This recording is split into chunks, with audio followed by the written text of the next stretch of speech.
The term nostalgia was coined in 1866 by Swiss doctor Johannes Hofer, from the Greek words algos meaning pain, ache, and grief, and nostos, which means homecoming. He wanted to define the sad mood originating from the desire for return to one's native land.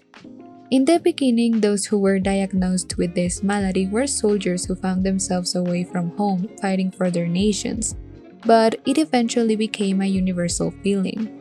Nowadays, due to the fast pace of time, we feel the need to look back to the things we loved as kids. These TV shows, movies, and toys we owned or that were relevant when we were children represent the things we have lost and left behind, but they have also become our way back to them. This is why cinemas are filled with sequels, remakes, reboots, and prequels that try to monetize on this need. It can be said that we live in a time dominated by nostalgia. WandaVision, the first TV show by Marvel Studios released on Disney Plus, follows this trend by emulating different eras of the sitcom genre in order to continue the story of Wanda Maximoff after she lost every important person in her life. In this way, the show explores the ups and downs of nostalgia, but it also begs the question, why did Marvel Studios, famous for their superhero adventure movies, choose sitcoms as the format to tell her story? I mean, apart from the fact that Kevin Feige loves sitcoms. Welcome to WandaVision and Nostalgia in Media.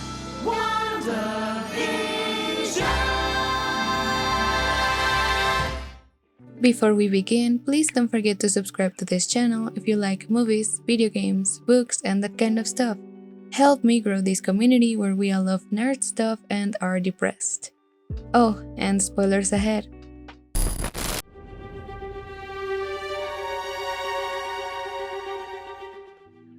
In his video Stranger Things, Belligerent Romance, and the Danger of Nostalgia, Pop Culture Detective analyzes how the third season of the show radically changes Hopper's characterization in order to reference the action heroes of movies from the 80s, negatively affecting his character arc in the process. I mean, even actress Evan Rachel Wood, who's a vocal advocate against domestic violence, tweeted about how awful his character is.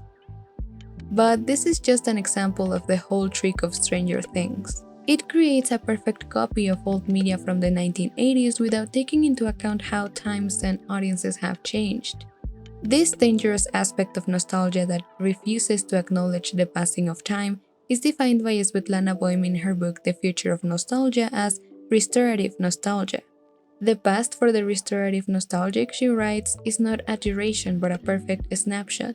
It is not supposed to reveal any signs of decay. It has to be freshly painted in its original image and remain eternally young. It is about reconstructing the past just as it lives in our memory, risking the creation of a distorted version of it. Similarly, because sitcoms have been from their very beginning a form of escapist entertainment, they represent a vision of the world filtered through rose-colored glasses. They depict the values and traditions of their time, but hardly ever reflect upon them. That is why historian Gary Cross says they are at the heart of nostalgia TV, because they offer comfort and familiarity in their formula. They portray well-defined and never-changing characters that we know will solve their problems within 30 minutes of running time. In WandaVision, Wanda flees to a small town called Westview after seeing the body of her lover Vision and facing the fact that he is irrevocably gone. When she finds the spot where he planned to make a house for them to settle in, she uses her reality-bending powers to create the life they couldn't have. But, strangely enough, the reality she makes for herself is based on various American sitcoms. The reason behind this is that her father used to sell old VHS of these shows, which they watched together as a family at a time when her parents and brother were still alive. According to Gary Cross in his book Consumed Nostalgia, Memory in the Age of Fast Capitalism, contrary to the nostalgia of our ancestors, which was all about preserving historical artifacts or gifting family heirlooms, modern nostalgia has taken the form of consumed nostalgia. This new form, a product of our consumer capitalist society, idealizes the personal memories of the ephemeral commercial goods first experienced in childhood and youth. Wanda, and the Duffer Brothers for that matter, exemplify restorative and consumed nostalgia in the sense that they attempt at recapturing their childhoods through the media they consumed as kids. According to Boehm, nostalgia is an ache of temporal distance and displacement. Restorative nostalgia takes care of both of these symptoms. Distance is compensated by the availability of a desired object. At the end of the 5th episode of WandaVision, a man appears claiming to be Wanda's deceased brother Pietro. Although he looks like a completely different person, Wanda chooses to believe it's actually him and welcomes him with a hug. Later, when it is revealed that it was all a lie, she is called out by the main antagonist for being so hopeful. This is also an example of great casting. The actor portraying Wanda's supposed brother is none other than Evan Peters, who played the same role in a different franchise. Had any other actor played this part, we would have probably judged Wanda's naivete, but because we ourselves wanted Evan to take on this role again, we chose to believe it too. In this way, Wanda's desired object is to get her loved ones back, something that is available to her due to her powers. Her escape into the suburban fantasy of the sitcom genre is her way of avoiding the reality of the post-blip world. Now that the battle is over and she has to come to terms with the realization that there's no one left by her side, she goes to the familiar comfort of the media of her childhood. According to Cross, consumed nostalgia helps us find solace from the ephemerality of time in the non-ephemerality of things, an experience that seems to hide the deeper reality so well understood by your ancestors, the brevity of life. In other words, restorative nostalgia allows us to cope with loss, and consumed nostalgia offers us the comfort of consumer goods to do so. But Wanda falls into the dangers of it. Just as she can see the lie behind the illusion of her brother's return, she can see how her actions affect the world and the people around her. She remains purposely oblivious in order to avoid the fact that none of the things she has created is real and that her loved ones are gone. You'd rather fall apart than face your truth. Moreover, every time someone or something disrupts the fantasy of her perfect suburban life, she cuts out the incidents to hide them from the eyes of the audience. Similarly, all sitcoms try to avoid any reference to the real world, not to disrupt the fantasy. This can be seen as well in the 2nd episode of WandaVision, where the protagonists sleep in different beds, referencing how all sitcoms from the 1950s did this to avoid the simple reminder of the existence of sex. In this way, sitcoms as a form of restorative nostalgia allow the audience to seclude themselves in a time and place that can only exist inside a television screen. Just like nostalgia itself, they represent a longing for a home that no longer exists or has never existed, a romance with one's own fantasy.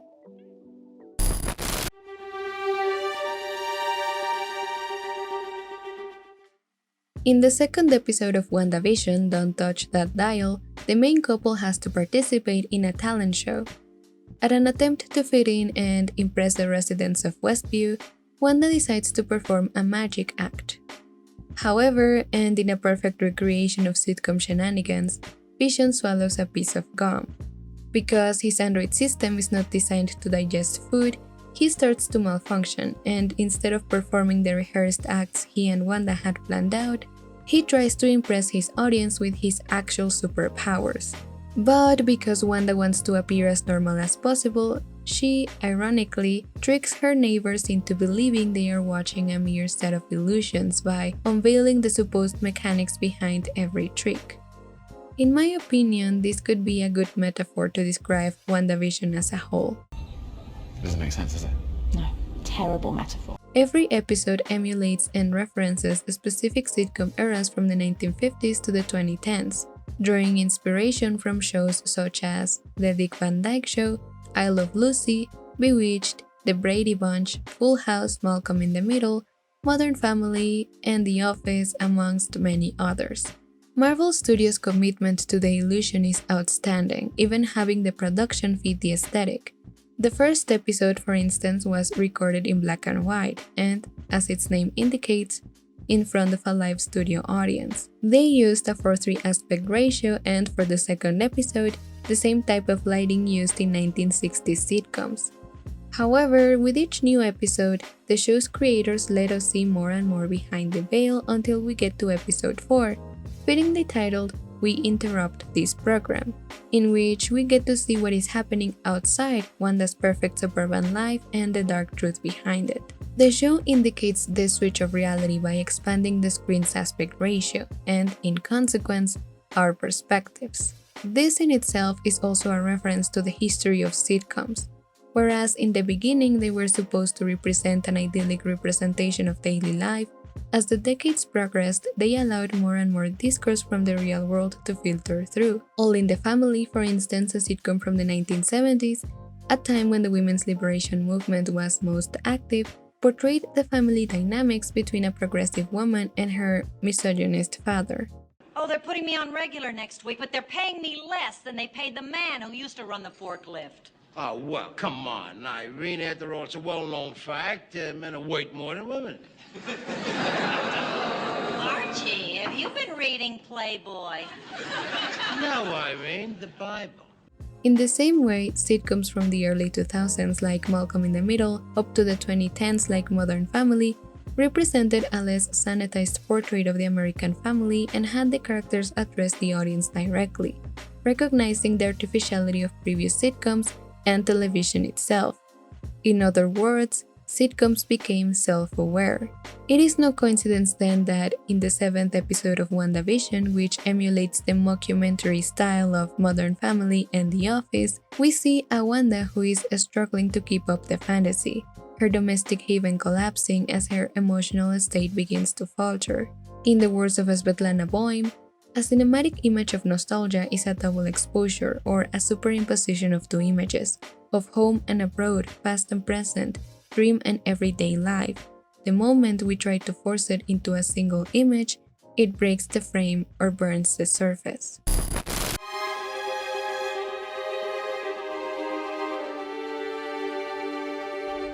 As an alternative to the delusional escapism of restorative nostalgia, Svetlana Boym proposes a different approach to memory, reflective nostalgia. This type does not pretend to rebuild the mythical place called home. Rather, it is enamored of distance, the complete journey, not the place where it started. A good example of this type of nostalgia in media can be found in one of my all-time favorite TV shows, BoJack Horseman. The premise of the show circles around BoJack, a has-been Hollywood actor who saw the prime of his career when he was the lead in the 90s sitcom Horsing Around. Throughout the show, he rewatches the old sitcom he starred in whenever he wants to avoid the world around him. Gary Cross describes the return to the media for childhoods, or in this case of a simpler and happier time, as recurring to packed memories. He argues that although they offer us the senses and material worlds of our particular childhoods, promising us personal meaning and emotional engagement, they end up isolating us from others. Like so many other commodities, he writes, consumed memory satisfies many of our longings, but it may reveal needs that things cannot meet and point us to what is still missing. In this way, BoJack is represented as a restorative nostalgic, looking back longingly through media at a time before he screwed everything up. However, the show itself is an example of reflective nostalgia. It explores BoJack's past and trauma in order for us to understand why he is the way he is. In this sense, contrary to a restorative nostalgic, a reflective nostalgic would look back and ask themselves the questions, how did I get here? What have I become? And even, where will I go from here? Reflective nostalgia is, in the end, about self-discovery, the encounter with one's self that can also be achieved through media. The 8th episode of WandaVision, titled Previously On, follows Wanda through a recollection of memory and trauma. We start at the incident that killed her parents, which establishes her personal connection with sitcoms as a source of comfort. We see her time as a volunteer in Hydra when she saw for the first time her true self. Then, during her stay at the Avengers complex after the death of her brother Pietro, we see how her relationship with Vision grew as he tried to comfort her from her grief. Finally, we see how, with Vision gone and no one left to support her after waking up from the blip, she creates the hex around Westview and secludes herself from reality. What is noteworthy of this group of memories is that Wanda is watching a sitcom in all of them, linking in this way her personal experiences with the media she consumed at the time. Looking back at the previous episodes, we can see how the commercials presented during the sitcom-related ones had clues of these precise moments. The toaster of the first episode, for instance, is from Stark Industries, the same company that produced the missile that killed her parents. The toaster even bleeps in the same way the missile does, but in contrast to the black and white of the episode, its color is a striking red, indicating its connection to real-life events. The watch of the second commercial is called a Strucker, like the man who experimented on her with the Mind Stone. The Lagos paper towels recall the mistake Wanda made in Captain America Civil War. Lagos. For when you make a mess, you didn't mean to. And so on. In this way, it can be seen how, albeit suppressed, these events were always in Wanda's mind, but they were rewritten for her self-made TV show in the same way everything inside the Hex is. It is important to recognize then that recreating the media of her childhood not only secluded Wanda in a world of her own creation, but it also helped her make sense of her trauma. The journey she goes through during this second-to-last episode is what allows for her to finally be called, for the first time in the MCU, the Scarlet Witch, her official superhero name in the comics. This is chaos magic, Wanda. And that makes you the Scarlet Witch.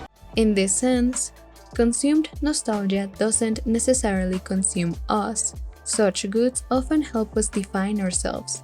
We can play at being the boy or girl from the often whimsical vantage of the adult, but for all of the sensuous delight and personal meaning that these recollected consumer moments may provide, they do not take us very far into recovering or understanding past relationships or even the world of childhood wonder, or of teenage self-discovery and emerging autonomy. When Agatha offers to let Wanda keep her domestic haven in exchange for her magic, she is rejected. Instead, Wanda embraces her true self and uses the abilities she learned in her journey to defeat her. Only the witch who cast them can use her magic. In the end, she realizes how her magic affects the residents of Westview and releases them, even if this means renouncing her family in the process. In this way, she is rid of the fantasy, with new knowledge of herself and the prospect of a very exciting future.